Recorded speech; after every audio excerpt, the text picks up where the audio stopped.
आखिर क्यों इस पांडव ने खाया था अपने ही पिता का मस्तिष्क? कौन था यह पांडव जिसने अपने पिता का ही मस्तिष्क खा लिया था? तो आइए जानते हैं इस वीडियो में। तो यह सब जानने के लिए वीडियो के अंत तक बने रहिएगा। महाभारत को लोग महायुद्ध के तौर पर जानते हैं, जिसमें करोड़ों लोगों की जान कुरुक्षेत्र के मैदान में गई थी। लेकिन महाभारत सिर्फ महायुद्ध ही नहीं, बल्कि रहस्यों का भंडार है। कई ऐसी अनसुनी कहानियां हैं जिनके बारे में लोगों को कम ही जानकारी है। इन्हीं कहानियों में से एक कहानी है कि एक पांडव ने अपने ही पिता पांडु का मस्तिष्क खाया था। पांडु को ऋषि किंदम ने शाप दिया था कि जिस समय वह स्त्री से समागम करेंगे उसी समय उनकी मृत्यु हो जाएगी। इसी कारण उन्होंने अपनी पत्नी कुंती और माद्री से शारीरिक संबंध नहीं बनाए। कुंती ने देवताओं का आह्वान करके युधिष्ठिर, भीम और अर्जुन नाम के 3 पुत्र प्राप्त किए। वहीं माद्री के पुत्र नकुल व सहदेव हुए।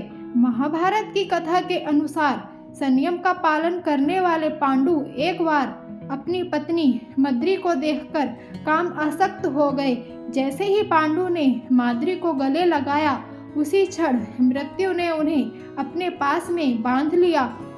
मृत्यु को सामने देखकर पांडव ने अपने सभी पुत्रों से कहा कि मेरा मस्तिष्क खा लो, लेकिन सबसे छोटे पुत्र सहदेव के अलावा किसी अन्य पुत्र ने पिता का मस्तिष्क खाना स्वीकार नहीं किया। पिता की आज्ञा का पालन करते हुए माद्री के पुत्र सहदेव ने अपने पिता पांडु का मस्तिष्क खाया। दरअसल पांडु चाहते थे कि उनके पास जो ज्ञान है वह उनके पुत्रों को मिले, इसलिए उन्होंने पुत्रों से अपना मस्तिष्क खाने के लिए कहा था। सहदेव ने जैसे ही पिता के मस्तिष्क को खाया, उन्हें भूत, भविष्य और वर्तमान का ज्ञान हो गया। पांडु का मस्तिष्क खाने के बाद सहदेव को ज्योतिष विद्या का भी ज्ञान हो गया था। सहदेव के इस शक्ति के बारे में कौरवों को भी जानकारी थी। इसीलिए महाभारत युद्ध आरंभ होने से पहले दुर्योधन सहदेव के पास आया था, ताकि उन्हें विजय मुहूर्त की जानकारी प्राप्त हो सके, जिससे कौरवों की विजय हो जाए। और सहदेव जानता था कि दुर्योधन उसका सबसे बड़ा शत्रु है। सहदेव ने यह जानते हुए भी दुर्योधन को युद्ध का सही समय बता दिया था।